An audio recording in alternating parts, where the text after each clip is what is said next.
Hey folks, welcome to another edition of I'm Just Saying Doing Yourself Home Projects. We're not doing any home projects today, but I just want to let you know something and give you some advice about people that mow your lawns, your landscaping crew. I know down here in Florida, it's a common thing that people have landscaping crews. A lot of people don't mow their own lawns. It's too hot and there's snakes and all kinds of stuff outside that personally, I like mowing my lawn, but there's just too many things that I have to be careful. And the heat gets crazy during the summer. You don't want to be out here at like 98, 110 degrees out, humidity high. But let's get to the story. The moral of the story right here. My landscaper did this with his mower, okay? And the crazy thing is I came home. He didn't tell me about it. I came home. I was in the kitchen right there, right? Had a coffee, came home from doing a job. And I'm looking outside. I said, oh, is something wrong with my eyes? The fence bent. I came outside. I was like, what the hell? And then I walked through the property, and then I saw two of these lights right here smashed. And then I saw these tire marks. I mean, come on, dude. If you're going to do something, you don't leave evidence behind.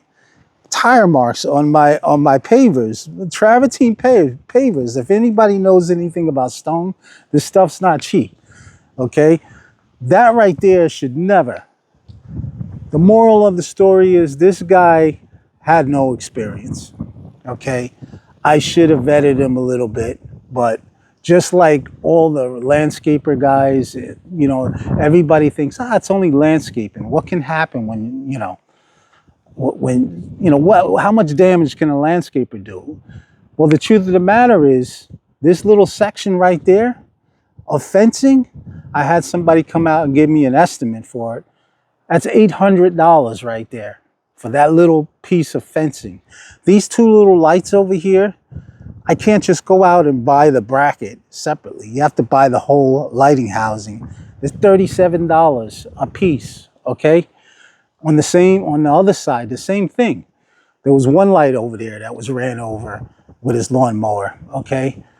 In the front of the house, okay, he cut two wires for lights with his weed whacker, which I told him time after time, you can't edge along the edge over there in the front with the metal weed whacker. You got to use the nylon weed whacker because I have wires that are next to the edge of the grass that are exposed that I can't do nothing about because they're going into lights that are along the path.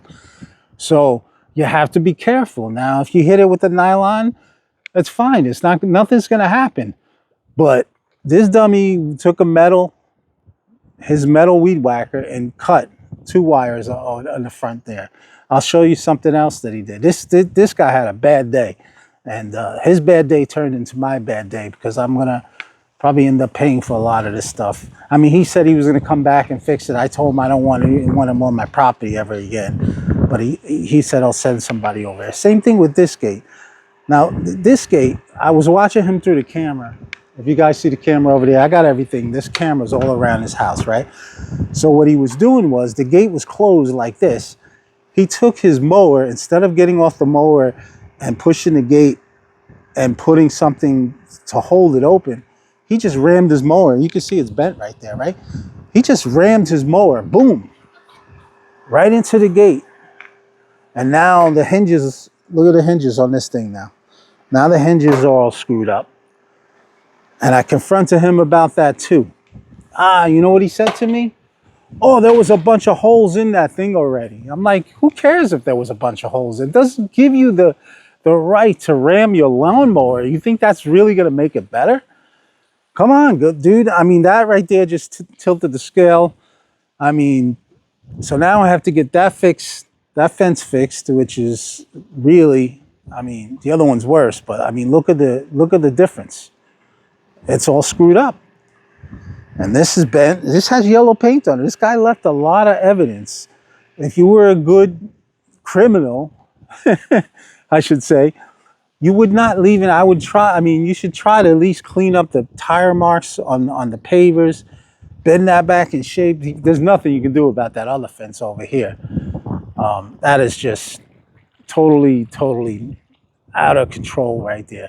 But anyway, the moral of the story, folks, is make sure your landscaper, A, is fully insured, okay, has liability insurance. I know most of them don't, and most of us don't ask for that because we don't think anything's going to happen. But here's the proof is in the pudding right here. It happens, you know, accidents happens. And, you know, I asked him, I said, well, what happened? And he told me, oh, the lawnmower slid into the fence. I said, well, who was on the lawnmower? He says, I was. I said, well, then you drove the lawnmower into the fence. Didn't slide there by himself. The grass wasn't wet. Okay, it was dry. So there was no excuse. There's a slight incline over here, but there was no way that the lawnmower could just slide into that.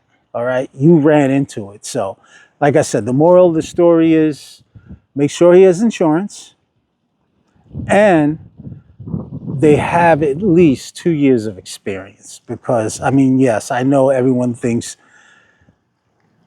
it's mowing a lawn. Like, what could happen? How brilliant? You don't have to go to college to learn how to mow the lawn. Well, guess what?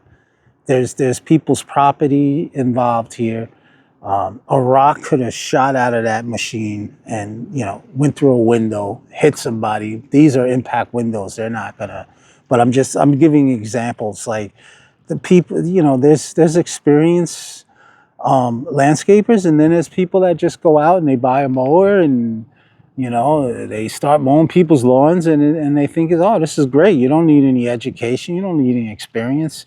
And that I beg to differ, and that's totally not the truth here. So, moral of the story: make sure they are experienced and make sure they have insurance. And I've been, for the last, I would say, last 4 or 5 days, I've been looking for companies that actually have insurance and experience. And I'm going to vet people really well because I do not want to get into this situation again. So I'm just saying, folks, be careful who you hire, especially contractors. They don't care about your property. You know, they want to get in and out, especially landscapers. So just be careful who you hire. Make sure they have insurance. You know, I try to be friendly with everybody, but you know what? Sometimes the best approach is not to be too friendly with them, because then they just think that you're the buddy, and, you know, they could take advantage of you sometimes. So I'm just saying, do the right thing, hire the right people, stay safe, people, and I'll see you at the next video. Peace.